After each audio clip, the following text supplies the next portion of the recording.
50th lesson in the book of John.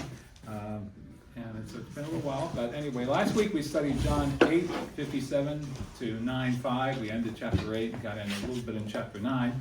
So I want to open up with some trivia questions. We don't have our full class here, so if it's, last time I was a little bit hard, so this time I'll make it a little bit easier. Okay. I'll provide the quote, you give me kind of the chapter and the event, the incident, the occasion, okay? Truly, truly, I say to you, it was not Moses who gave you the bread from heaven. Chapter 6. Yes. Yes, he was talking to those Jews when they were complaining. Well, his quote, disciples, people Yes, who were there for the yes, bread, yes, right? yes. Feeding the 5,000. Right. Right. Very good. Okay. How about this one? In the beginning was the Word. Chapter 1. Yes, in the prologue, right? Okay.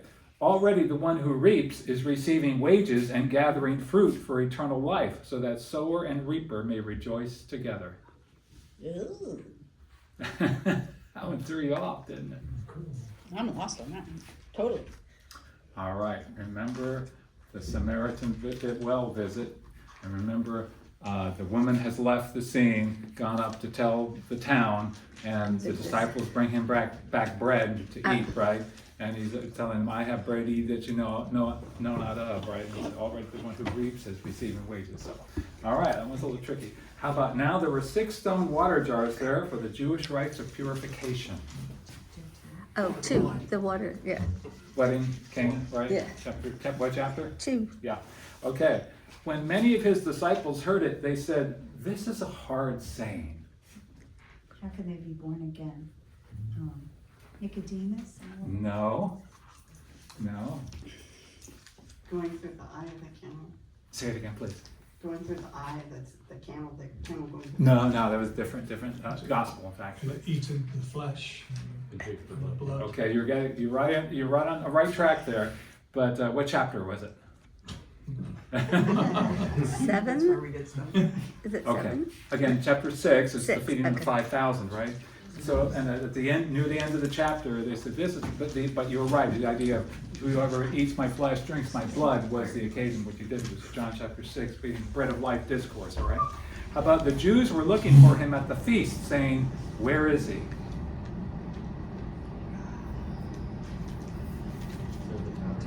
Feast of Tabernacles, yeah. Okay, what chapter? 5. Didn't originally have chapters. So. Yeah. Oh, 7. What a cop. Is it 7? Come I on. thought it was 5. Chapter 7. 7. Okay. Oh, okay. Okay. Chapter 5 was the pastor knew that. All right. Oh, that's Lastly, woman, where are they? Has no one condemned you? Oh, that's the lady caught in adultery. Yes. And that was chapter 6. 5. Yeah. 6. Sure. Is it the 7. other one, 7? Yeah, it's after 7. It's chapter 8. After 8. Oh, We'd have gotten that's there right, it's the eventually. beginning of chapter 8. That's the unique. Well, you just sort of jog your memory. I really want you to get to know the book, know where you're going to find. Even these are just little snippets of things. They sort of lead to other things that put them in their place and their context. You begin to fill in and see the totality of the book of John. Okay. All right. So last week, just to recap, we worked through 8:57 to 9:6, and we started with the Jews' disbelief and mocking when Jesus talked about the idea of that Abraham saw my day. Remember that? And they said, "What are you talking about?" So they kind of snookered at him. And the end of chapter 8, we saw how, the last verse there, practically the end of the chapter, he uses that ego eimi statement, the I am, the great I am statement. Truly, truly, I say to you, before Abraham was, I am, right? Which was a clear connection to deity. What did the Jews want to do immediately afterward? Stone him, right? Picked up stones, right? So, but at the very end, it says, most of your translations probably say he went and hid himself. It was more like he was hidden from them. It was a passive thing for him. It was sort of like God the Father, the Spirit were actively engaging a hiddenness for him. All right, it says Jesus left the temple, which is kind of symbolic, the idea, remember, from Ezekiel chapter 10. I don't expect you to know this, but in there, Ezekiel saw a vision of Shekinah glory leaving Jerusalem, which at that point meant that God had abandoned the people at that point, okay? All right. We saw in the scriptures that only Jesus was the one who ever heals blindness in the Bible. It was kind of interesting in terms of a natural blindness sort of a thing. Those suffering from blindness, it's only Jesus who ever heals anybody. It seems to be specifically associated with a messianic attribute. It kind of left me wondering, does that mean in the rest of church history there's no one healed the blindness in this? I don't know. It just was sort of like an interesting thought for me. All right, we looked at the parallel account of the invalid healing in chapter 5. We considered the commonalities between those two occasions. Remember, in John chapter 5, it's the invalid being healed. How many years was he down for? 37. 38, actually. 38. Sorry. Very close. And then, and it was just sort of a short period that the engagement between Jesus and the invalid, right? It's sort of like, do you want to be healed? The guy says, I can't go down to the water right before somebody else gets in there before me. And then Jesus just heals him. Take up your bed and go walk, right? And that's pretty much all that's left between him and one other sentence later. But anyway, after that, it's this long discourse of Jesus giving his statement basically of who he is with regards to the Father, his unity with the Father, and all that he's accomplishing. Whereas now in chapter 8, it's instead of the invalid healing, it's the man born blind healing, right? And one of the most common things between the two of them was they're both around pools of water. It seemed like the association was, hey, good to see you all. Welcome. Nice to see you. Hello. Okay, so we're just doing a quick review from last week. So we saw in chapter 8 and chapter 5 the associated pools of water. Remember, chapter 5, the pool of Bethesda, and chapter 8 is going to be the pool of, Siloam, right? Okay, right. So we're going to get to there. We looked at the idea of when the disciples they asked Jesus and they see the man born blind, and what do they ask? Who sinned? This man or his parents, right? He was born blind. They somehow knew that. And so he could have either, he sinned in the womb, which seems hard to sort of swallow in one sense, or his parents, but why should he be responsible for what his parents did, right? So sort of that conundrum that they were asking. And we looked at the differences between sort of moral evil, what we call the things that man does, you might say, and the things, the natural evils. So we think of hurricanes and storms and those sorts of things that end up killing people. All right, and we saw as Christians, we must avoid moving from the generalized connections between sin and suffering to specific individual sin and suffering, okay? So sometimes there is a connection between sin and suffering, but sometimes it's not so clear. We can't make those judgments. Jesus says we're not to have a superficial application between sin and suffering. And summarizing, that Jesus shifted the focus from the causes of suffering to their purpose, okay? What did he say about this particular suffering? So that the works of God might be the displayed. works of God might be displayed. So God may have his own reasons for us suffering, okay? And there's a purpose behind them. Okay, so we looked at those things there, and Jesus also then is like, my time is very short. He says, while I'm in the world, I am the light of the world, basically. So we've got a limited time in here before the light goes out, you might say. You're going to have to work in darkness, just temporarily, but with the idea that his presence is going to be gone for a bit. So he's not going to be there just for a couple more months. And then we see that, what I wanted to look at, what were the differences between the two accounts? I'm not going to play the whole scriptures here again, but can anybody tell me what some of the differences were between the account of the invalid in chapter 5 and John chapter 8 with the blind man? The invalid didn't know who he was, and the blind man did. Well, can't quite say that. Well, he did. It said it was Jesus. I know. Okay. Hang on. Okay. Hold It on. was like the invalid, he just spoke to him, said, get up, take your mat and go. Yes. And in this one, he spits in the dirt and makes mud. Yes, absolutely. It's totally different means of healing, right? I mean, the way he approaches it, right? Okay, and there's the aspect of, did he know Jesus or not, sort of a thing. And it's a good point. I'm not certain I could say it with absolute certainty. Any other? Well, the invalid was at the water, but he didn't go in it or do True. anything with it. True. He took off from there. Yeah. And the blind man was not near the water. Yeah, you had to Sent go to travel it. Right. Yeah. Right. Interesting. Good And point, wash. He had to wash the Yeah, stuff off. had to get into the water. Yeah. So. Okay, so I wrote down a few things here. The disciples are mentioned in the blind man account, but they're not in the invalid account.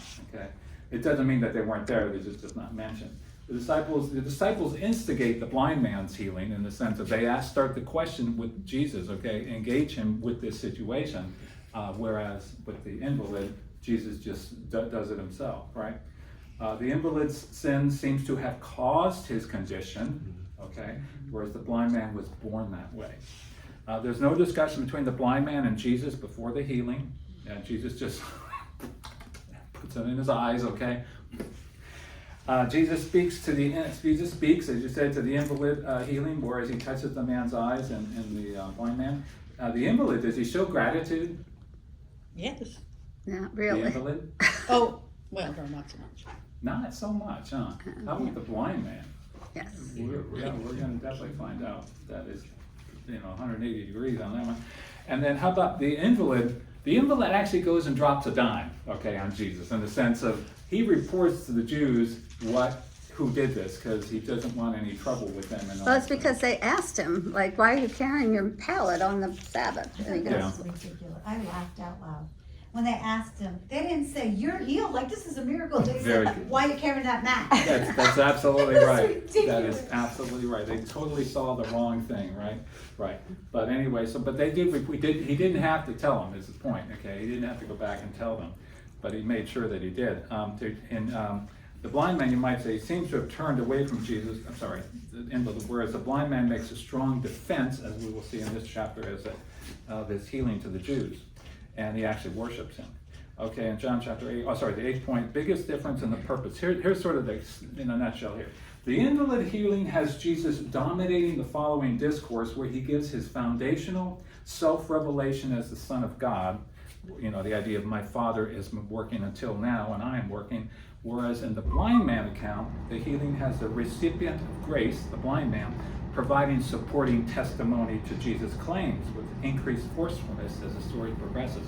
So in the invalid healing, Jesus is sort of doing his own defense, you might say, whereas in the blind man healing, somebody else is speaking on his behalf. Look at it like that, okay?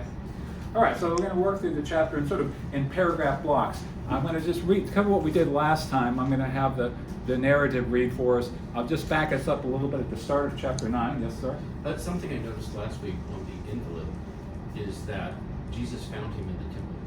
It said he went and he found him in the temple. As an invalid, he couldn't go. Yeah. Plus, he's over there by Siloam anyway, but he couldn't go into the temple because he was an invalid. So, 38 years. And so he gets healed and he's like, I have access now. Yeah. And that's where he was. I thought that was kind of That's an interesting thing, yeah. It's a good place to be, right? Right. Yeah, got to give them some credit. Okay. All right, so I'll read the first paragraph, 9, 1 through 7. We'll back up a little bit at the start just to get our bearings on it. And make sure we are in here.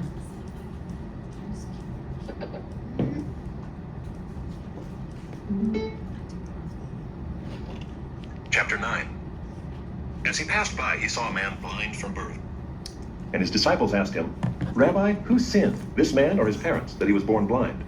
Jesus answered, It was not that this man sinned, or his parents, but that the works of God might be displayed in him. We must work the works of him who sent me, while it is day.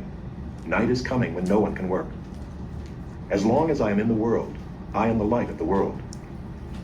Having said these things, he spit on the ground and made mud with the saliva. Then he anointed the man's eyes with the mud and said to him, Go, wash in the pool of Siloam, which means sent. So he went and washed and came back, seeing. All right, okay.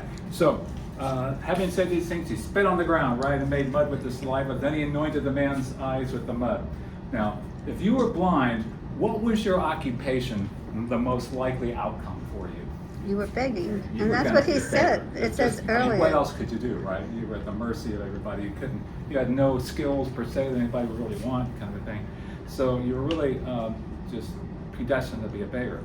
And you couldn't do any meaningful work. You lived in darkness. Okay, there was no lighthouse for the blind kind of a system there and so forth. There were no white canes, no special accommodations. You lived dependently off others, most often, possibly your parents, okay? Now, what would you do if somebody decides to rub mud in your eyes and it was spilled? I mean, Well, he didn't see it coming, first of all. okay. He said nothing. Yeah. But I Okay, think well. if I was a sighted person and I saw someone spit in my mud and attempt to rub it in my eye, I might be a little hesitant. Yeah, you might be kind of like, Just a little, no, well, not in my eye. yeah, right, exactly. Maybe that's why you get mud in your eyes. Oh, good point. Yeah, maybe. That could be, yeah. But the point is, I don't think you like it, generally speaking. I mean, when you think of spittle, I mean, we kind of think of it as sort of gross, disgusting. Somebody spits on you, it's sort of an insult, an assault kind of a thing. So we don't look at it as a positive thing. But in this case, you know, it's possible that the man actually had no eyes, or in some sense, maybe just sort of sockets. And so this idea of Jesus putting mud in his eyes, you know, I don't know how much spit was required, but he's got to put it in his eyes. And the idea there is that it might be kind of like when Adam was formed out of the dust. It might be an allusion to There's that. a thought. Don't I know that for sure. But you know, I just what was the blind man thinking? Was he like, what have I got to lose? You know? Why not? What I can't, you know. Well, I guess it depends, you know, they just might not have recorded any words from Jesus. It seems like it would be a little pretentious to just come up to somebody without saying anything and stick mud on their Right. eyes. I mean, Is that- John's pretty terse in Yeah, the so- conversations here, so we don't have necessarily a full awareness of the conversation. But you know, it's enough is given to us to work from. But at any rate, so he anoints the man's eyes with blood. It's interesting. Blood? With mud. Blood, sorry, mud. Mud. Okay, so the point is there that when we look at that word that he anointed the man's eyes, or you may say rubbed it, that is the same word basically where Messiah comes from. Yep. So it's sort of like he Messiahed my eyes. He christened my eyes, you could say, in one sense. Interestingly, I sort of saw that, but yeah, it's an interesting thing to share. But the manner of healing, why spittle? Why use that, you know? Well, he The needed only to- moisture he had, maybe. Right. Okay, I mean, why use mud? Why didn't he just heal it with a word? I don't, Okay. Well, Because it you says never that have to when say he here's formed my- Adam, he breathed into his nostrils. The breath of life. Yeah, and so you don't know. There's that verse in Psalm, "I am fearfully and wonderfully made," and spittle's rather an intimate thing. Yeah. Remember when Mom used to make you lick the tissue to wipe Yeah, your yeah. face off? Well, I don't remember that. You don't remember that? No. I remember. I that. remember licking my thumb and getting chocolate off a kid's face. Okay, all right. But that's a good point. But I think it's just ultimately it's the idea, God can use any means he wants. And if he wants to use the dust of the ground basically to do what he wants, we would consider dirty or insignificant, he can do what he wants to with things of this nature. Even right now, we're going to have communion later on, bread and wine, the idea there is just two very simplistic sort of ideas, things that he can use to bring a church blessing to the church, right? So he's not held to any one particular action. And sometimes it's interesting, he will often use the opposite of what we expect. Because you think putting mud in somebody's eyes, how's that going to help them see? It's going to be a detriment to them, right? I mean, normally a sighted person at least, but God can oftentimes, he will sometimes do the very opposite of the way that we think, just to sort of throw us off. So it's interesting. And then he says in verse 7, and said to him, go wash in the pool of Siloam. Now, was the mud itself magical in some sense? No. Healing, had the healing powers? No, not at all, right? There are two, but it was basically dependent upon God. He had to have it in there, but it also required his obedience, right? He had to go down and actually wash it out, which is what triggered the healing. But it's interesting. There are two other cases that we can read. You can start to here's Mark 8, 22 to 25. Got that? And we'll see these, and then Cheryl will do the next one. Mark 8. Mark 8, 22 to 25, where Jesus is going to use spittle, but he's not going to use mud. And they came to Bethsaida, and some people brought to him a blind man and begged him to touch him. And he took the blind man by the hand and led him out of the village. And when he had spit on his eyes and laid his hands on him, he asked him, do you see anything? And he looked up and said, I see people, but they look like trees walking. Then Jesus laid his hands on his eyes again, and he opened his eyes. His sight was restored, and he saw everything clearly. And he sent him to his home, saying, do not enter the village. So, point at what, he uses spit, and that, does he use mud? No, no. He uses spit for the first time he lays his hands on, the second time he doesn't. So it's just sort of interesting the way it I think proceeds. if it was empty sockets, it make what you said about the dust making Adam, that to me makes great sense. Yeah. Well, obviously, the second guy had seen before, because he knew the people looked like trees. Yeah, I mean, this is not a case of a man born blind, it seems. I think we can say that. It certainly doesn't attribute that to him here. So we are led to believe, just as you say, let's see, Leonard and Donna, yes, that he had lost his sight somehow. And that was not an uncommon occurrence, I'm sure. A lot of disease. I think too with the mud, it reminds me of making clay, to mold and stuff. So, like you said, it could have been he molded them into little balls of. Yeah, did very well. Yeah. That's Cheryl, amazing. you read the next one, section 31-35. Okay. Then he returned from the region of Tyre and went through Sidon to the Sea of Galilee in the region of Decapolis. And they brought to him a man who was deaf and had a speech impediment, and they begged him to lay his hand on him. And taking him aside from the crowd privately, he put his fingers into his ears and, after spitting, touched his tongue. And looking up to heaven, he sighed and said to him, Ephphatha? Is that right? Yeah. Okay. That is, be opened. And his ears were opened, his tongue was released, and he spoke plainly. And Jesus charged them to tell no one. But the more he charged them, the more zealously they proclaimed it. And they were astonished beyond measure, saying, he has done all things well. He even makes... Okay. Thank you. So it's interesting, I mean, he said that he used spit, but it doesn't say actually spit on the man. I don't know if he spit on the ground or whatnot there. It's kind of interesting, the connection there with the spit. But he did spit, and there he touched his tongue. And looking up to heaven, he sighed and said, Ephphatha, be open. So he has used spit, several times basically in his healings. But they're all different in some manner or way, right? So he could not required. He could have used it just with a word, and he certainly had done that multiple times before, just saying that somebody be healed. We're not sure. So in this case, why did Jesus intentionally make mud to deal with this situation? I have no idea. Okay. I'm gonna hypothesize it's very likely he wanted to, first of all, show he's not bound to any one particular means of healing, but more than likely, in one sense, he wanted to cause this to be an instigation of confrontation with his opponents, the Jews, okay? Because this was going to upset them.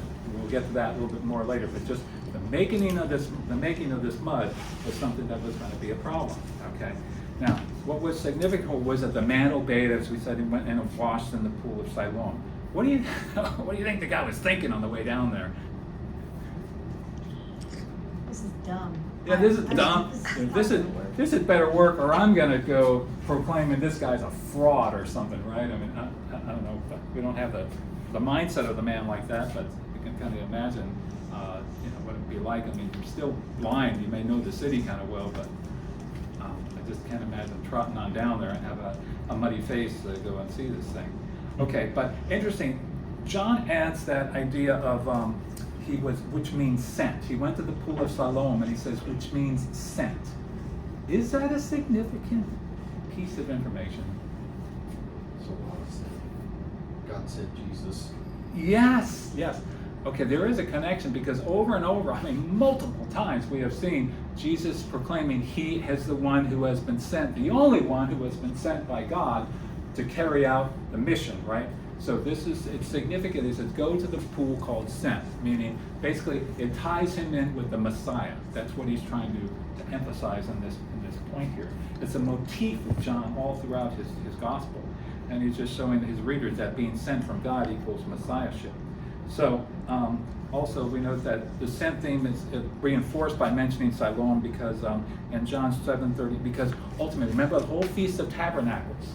We talked about that way back in chapter 7. And remember, throughout the feast, they would go down with a water jar, a pitcher or something, They would gather water from where? The pool of Siloam, and they would take it over to the altar, burnt offer, and they would pour it out on that place there. So it's interesting. There's a built-in connection. We don't see it naturally, but the history of the Jews and all their culture was very much in their mind there. So summarizing, I'm going to say.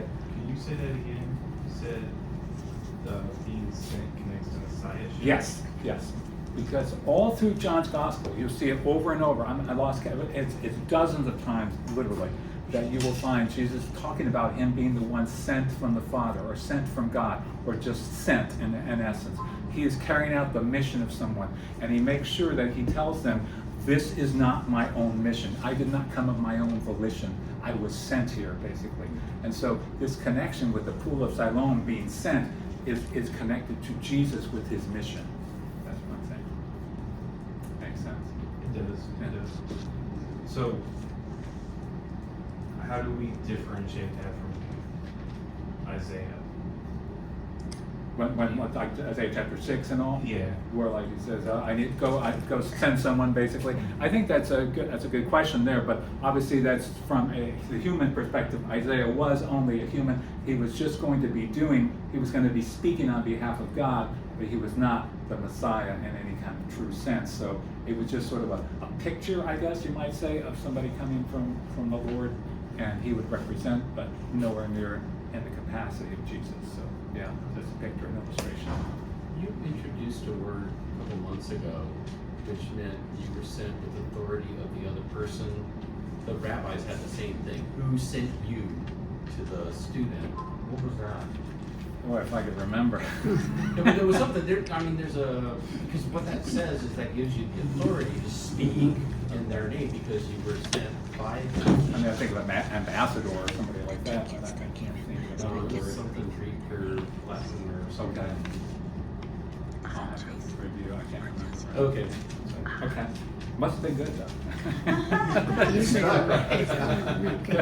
Yeah, it's stuck with you. So, but in a summary, most importantly, the vivid illustration of Jesus opening a blind man's eyes from the darkness and blackness that his own eyes provided, to instead being the light of the world that opens the eyes to truth and reality, and as the one who provides living water for life. That's the message. Okay, here in this blind man's story, you're seeing one who is in complete and utter darkness to now that idea where Jesus has said twice, remember in John chapter 8:12, he says, I am the light of the world, right? And then later on in John chapter 9, he has already said, while I am the light of the world, I am the light of the world, and so forth. So he's reinforcing that idea of being the light of the world, open up people's eyes to light. And then in verse 7, so he went and washed and came back seeing. So the amazing and miracle occurrence is described, it's just as simple as possible. There's just he washes and that's it. It's done, He comes back seeing. So John doesn't get into any details. There's no big fanfare, no flamboyant parading and all. How would you react if you could see for the very first time in your life? Amazing. It's hard to. That would just, how would you function at that, it'd just be, you'd be like, a deer springing from, a newborn deer, kind of like a fawn running, Colors, leaping I around. think, would be amazing. Yeah. Red or something. Right. And we can't imagine, obviously, the healing, it just said, but the optic nerve and all kinds of other things that are associated with the physics with this thing. But, okay, so it's interesting that that's as simple as it says there. At this point, we're going to continue. The rest of this chapter, most of it, is hanging out in 4 different conversations, okay? The first conversation is verses 8 through 12, number 1, 8 to 12, and that's going to be the blind man and neighbors. Yep, and neighbors. Number 2 will be 13 to 17. That's going to be blind man and Pharisees. Number 3 is going to be 18 to 23. These are paragraph styled in your Bibles generally. Blind man's parents. I'll just say parents. And the Pharisees. The last one, number 4, 24 to 34, is going to be the blind man and Pharisees, number 2. Let's take a case of that, okay? We're going to watch and see as we go along what happens in terms of how they consider Jesus. Okay, as we look along in this. So we'll go ahead and look at the first conversation. I'll play it here. This is still on. 8 to 12. The neighbors and those who had seen him before as a beggar were saying, "Is this not the man who used to sit and beg?" Some said, "It is he." Others said, "No, but he is like him." He kept saying, "I am the man." So they said to him, "Then how were your eyes opened?" He answered, "The man called Jesus made mud and anointed my eyes and said to me, 'Go to Siloam and wash.' So I went and washed and received my sight." They said to him, "Where is he?" He said, "I do not know." What's your observations in just a short paragraph that we just read? Anything pop out, jump out at you? The neighbors can't believe what they're seeing. Okay. We're supposed to be looking through the lens of Jesus, or Any lens you want, just anything that pops out at you, any kind of observations you make, whether it's the blind man's perception or from the neighbor's perception or whatever. it's still mysterious. It's almost like the Messianic secret. I mean, if you knew a guy that had been blind from birth, and you for years you're passing him by in the street, basically he's begging in some spot and all of a sudden you see this perceptively the same person, and he has eyes and is completely functioning, that would kind of blow you away, I think, for the most part, right? As a simple explanation, I mean, you would just be like, whoa, what is going on here, right? So, and in this case, we're dealing with the neighbors. Any other observations that you're seeing in there? Yes? I'm sure the neighbors have needs in their families, and Yes. they were thinking, we gotta go to this guy. Like, where is he? I gotta bring my daughter. Yeah, that's a good point. I gotta show this off, right? Yeah, good point. got it. No, like to get them healed. Yeah. Oh, okay, You know, right. like whatever needs they were. have Get in line, get a yeah, number. like they wanted right? to go be healed. Okay, that's a good point. Okay, yeah. I'm sure he wasn't the only one who needed healing for sure. But it's interesting because he kind of looked like he went back to his home to see where the neighbors knew where he was and so forth. So he didn't go in the temple like you had pointed about the invalid earlier. He goes to his home, and maybe he lives with his parents, don't know. Maybe they were at work or whatever doing something. But basically, the blind in modern times, in our times, if you're blind, lots of times you'll see them like wearing sunglasses, right? Yeah. White canes and so forth. Like they don't wear that for light sensitivity, right?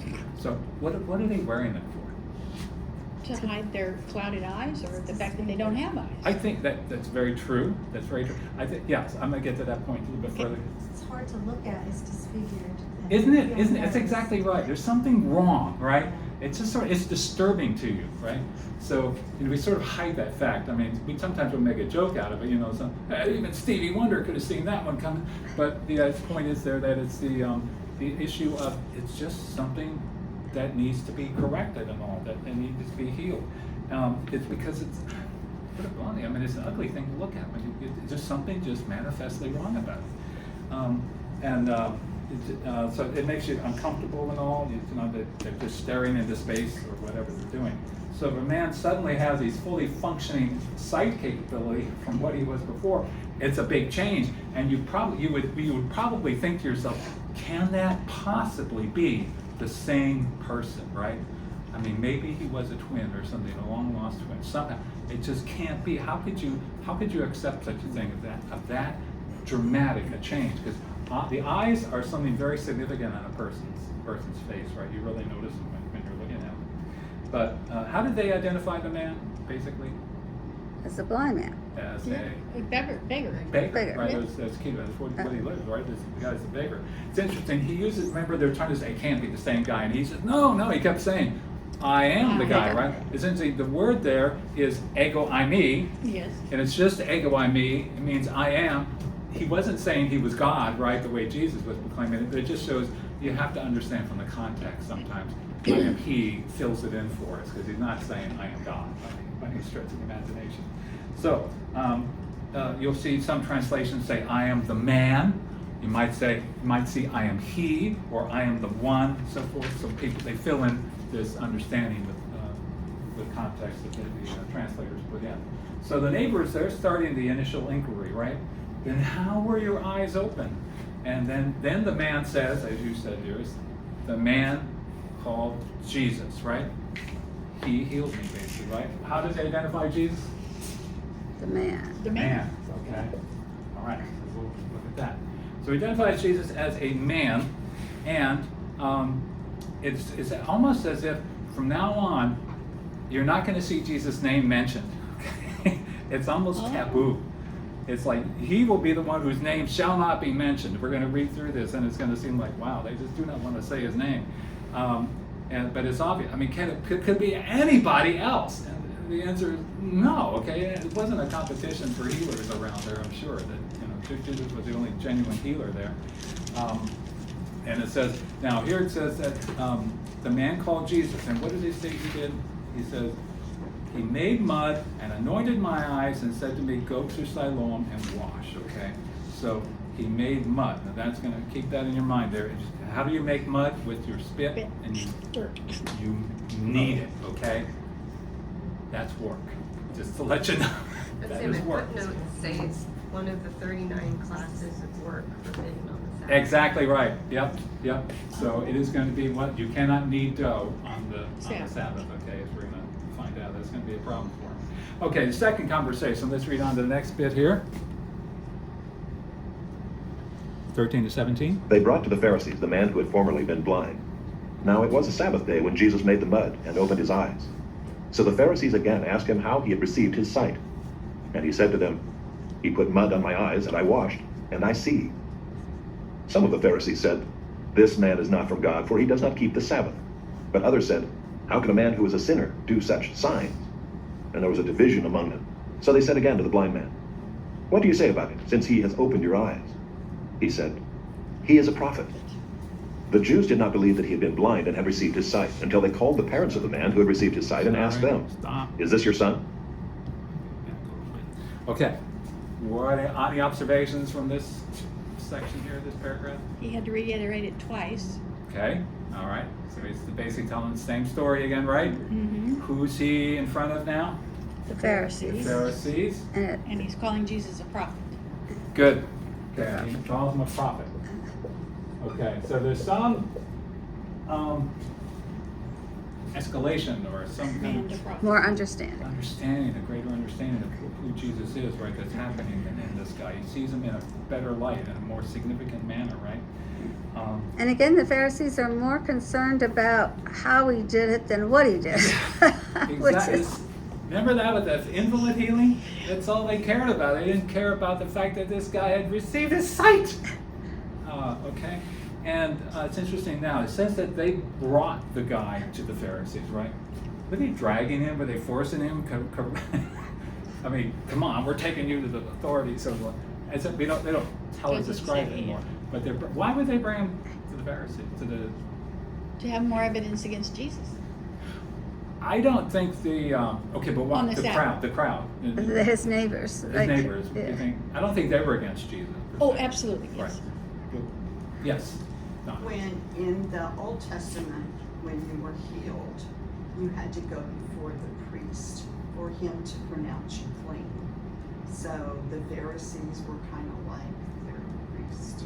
I never even thought about that. That's a really good point. I was thinking the Really? same thing. Yeah. I was thinking, I wonder if they were really that knowledgeable of the Old Testament. Oh, yeah. The neighbors. I don't know, but I was thinking that. That's very stunning. Well, and plus they were kind of the authorities, so it was like, see what has happened. I mean, it could have just been as like, see what has happened and verify this. I mean, that this is. Yeah, that's why I was sort of thinking I'm more on that level. That it's like, here's obviously it has religious overtones. I mean, it's a supernatural healing. You should bring it to the religious authorities so they can then vet it or whatever, an idea to bless it or something like that, to at least let them know this has occurred, kind of a thing. But yeah, I didn't think about it. Maybe they were sort of taking it to the priest, like that was associated with lepers. But again, maybe they extrapolated it to this particular case. Good point. All right, so I think they had good intentions with behind the crowd's motivation there, and but we are also informed, of course, that what day of the week was this? Sabbath. Sabbath. Dun dun dun. Okay, so was this also a particular case of John chapter 5? Yes. Yeah. It was very distinctly. So we studied in John 7. You remember, Jack, in John 7, where Jesus looks back at John chapter 5, okay, where he says, I did one work, okay? And he's referring to the miracle of the invalid healing in John chapter, and we talked about in John chapter 7. And he goes through, and remember, he compares circumcision to basically what he was doing, because circumcision on the 8th day, remember that discussion, was permissible, was allowable in the Mosaic law, because it antedated the Mosaic law. It was something that Abraham had instituted with, God instituted with him, so it overruled anything that was associated with the Mosaic law, in essence. So Jesus is saying, he made an argument from the lesser to the greater. Circumcision, you allow circumcision here because it was mandated because of Abraham, and I am doing something, that was, the reason for that was it was intended for good. It was to allow the covenantal aspects to be fulfilled in a person. Here I am healing an entire person, and you don't understand the nature of this, of what the Mosaic law is for with the Sabbath, okay? So again, Jesus, he sort of brings this whole point up with the kneading and the dough, making this mud, I think is part of the whole point, is to get this conflict going, to expose them for their thinking again, to just get them to understand and see what they're saying here. So he broke the Sabbath when he made the mud. That was really the particularity of what was the problem was, okay? He made this mud, and it seemed so insignificant, but again, they were, on little fastidious, meticulous things upset them. So they put the blind man under the interrogation spotlight, right? And notice, just like you mentioned before, they were not interested in the fact that here was this tremendous healing. It's how was the healing done, right? How was it done? They want to make sure it was done in accordance with the Sabbath regulations. This is why Jesus had told them in John chapter 7, verse 24, to judge rightly. Stop judging by appearances, if you remember that. That was a few weeks earlier. He stated that at the Tabernacles. The blind man just goes to the point again. Remember, he put blood on my eyes. I washed and I see. Can't be any more difficult than that. Can't Mud. be said. Stuck on blood here. I know. Mud. I'm sorry. It's all right. Mud. Okay. He doesn't explicitly say, no, he doesn't say Jesus, right? He says he. He. Okay, this person here, the man. Now, verse 16, now what happens? Now we're going to see what? This man. Sides being taken. Sides being taken. There's division now in this order of the Pharisees. Exactly right. So you get this group in there that one side wants to be very much the Sabbatarians. Hey, this guy is a complete Sabbath breaker. And the other side is saying, wait a minute, how can this possibly be that he's a bad person when this miracle has been accomplished by him? You might think of it, he says, how can a man who is a sinner do such signs? The word is plural, so they may be looking at additional healings that he had done. So they're beginning to quarrel amongst themselves, right? There's division in the ranks. And it's interesting. What do? They turn to the man. They turn to them now like, what do you think? Answer the question. It's almost comical in one sense. But I think that they probably had ulterior motives on the assets, but it's just sort of comical to look at it. What do you think? You settle the argument for us in one sense, okay? So, but we saw, I remember in John chapter 7, and we also in when John 3:2. Remember that? Remember who was the guy that came to Jesus by night? Nicodemus. John 3:2. Karen, if you could just read that one, if you don't mind. So she's going to tell us about how Jesus. This man came to Jesus by night and said to him, Rabbi, we know that you are a teacher come from God, for no one can do these signs that you do unless God is with him. So Nicodemus could see there's a disconnect here, okay? You can't be a sinner and be doing these miraculous things. It just doesn't make sense.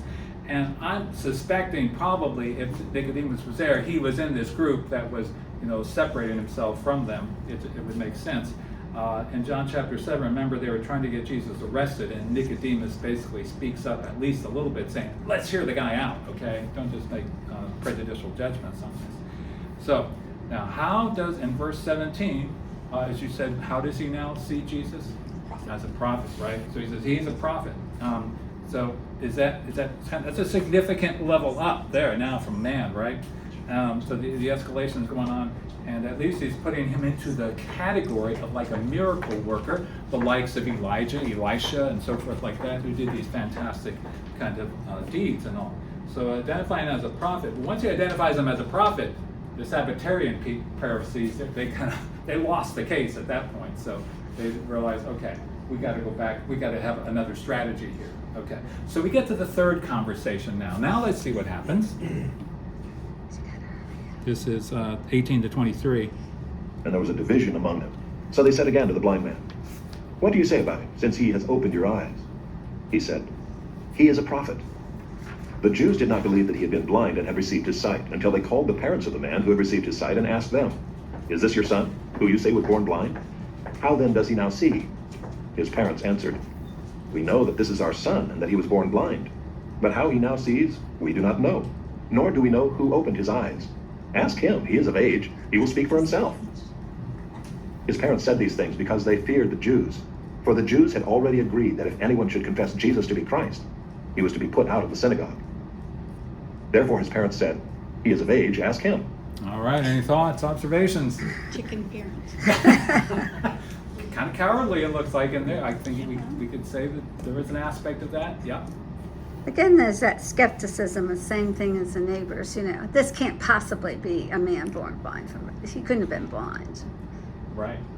I mean, despite all the testimony against it that shows he is born blind, they refuse to believe it. Anything else? Now he's the Messiah. Okay. Yeah, they're bringing up Jesus Christ. But okay, I mean, is that in this section, this particular section here? Or if anyone should confess. Oh, yes. Right, I'm sorry, thank you. So basically, they want to make sure you do not proclaim Jesus as Christ. Very good, yeah. The idea there, they're gonna shutter any kind of thinking on this and make sure they're gonna close it down, right? Make sure this does not get carried away by the people out there, because as we find out, they're gonna want to put the controls on and make sure they don't lose their position and status. Okay. And this is an example of John kind of explaining why, he's done it a couple of other times, kind of adding an extra thing to Yeah, a it little to make it notation in clear. there, right? Yeah. Yep. He wants to make, don't miss this, right? It's interesting. At this very start of this paragraph, we had already been talking about the Pharisees. What's the context that he uses now? The Jews. The Jews. That, even though it's very, very subtle, it's actually, I think that there's a twist in there, because the Pharisees are part of the Jews, per se, the Jewish class, the religious authorities, and so forth. So, Don, I'm wondering, you may not have been here before, but the times when John uses the term the Jews, he is pretty much distinctly using it in an idea of a hostile relationship to Jesus, predominantly by this Jewish ruling class. That's the terminology that he's using. So he goes from Pharisees to now the Jews, just sort of highlight the idea that now the opposition's getting really heated here. Okay, so they're heating up the place, and his parents would know if he was really formerly blind and who had been healed. So they probably throw out the blind man now. They bring in the parents. Let's question them separately. Police tactics and all, so they can't agree on their story and so forth. So they bring the parents in. And they hopefully the parents will say, hey, it was temporarily blind. It wasn't when he was born blind. So, but the Jews' intent to discredit his parents, they say to them, "Is this the one who you say was born blind?" Little stick in there, right? How then does he now see? So the parents are under tremendous pressure, right? Do the parents really? Do they know the situation? I think they do, and they're too chicken to say it. Well, it doesn't say necessarily that they saw him. I mean, and they're saying we don't know exactly how he did it, but he was blind and now he's seeing. Something happened. I mean, John doesn't say with definite thing. They knew. They really knew. They just lied, sort of like. Yep. I mean, they have an out. Okay, have an alibi in the sense of we don't see them being mentioned as before they were brought into the situation. They were made aware of Jesus actually doing the healing and all, but as I said, who else could have done it? Sort of like is I think part of what's in the air here. But there's also that warning at the end of the paragraph there, like you said, Justin, about they had put the pressure on anybody who calls Jesus the Christ, they're going to be put out of the synagogue. So the idea they're going to basically try and defer, okay, and avoid answering this question. So what are they? It's sort of like this is the first century cancel culture for them. Okay, the way they would deal with things, just excommunicate a person. It was a very serious thing, and maybe the parents were just kind of, I don't want to say plain stupid in one sense, but it's like when I was at work, the idea was a problem passed is a problem solved. Okay, And you get a problem with somebody else, you don't have to deal with it anymore, okay? So maybe they were thinking along those lines. I'm not sure. I don't know how any of our problems got solved with that methodology. But the problem is right here, they didn't want to deal with the problem. They wanted to avoid it and to say, okay, he's old enough to answer the questions, you deal with him, right? We're not responsible in this matter. So he will speak for himself. This is too much of a hot potato. Do you think though that the parents knew? I think I don't think they were necessarily informed in the way that we might say somebody was clearly told this is what happened.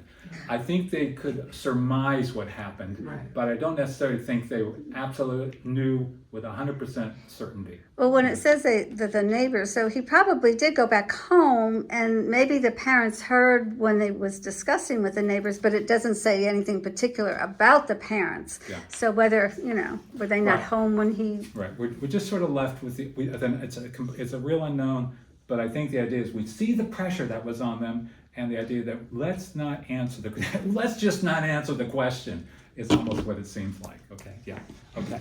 Any other thoughts, comments? We're gonna have It to would stop. make a great book, like a novel. Yeah. Like, what was their story starting then, the parents? And what happened later after everything happened? Did they become believers?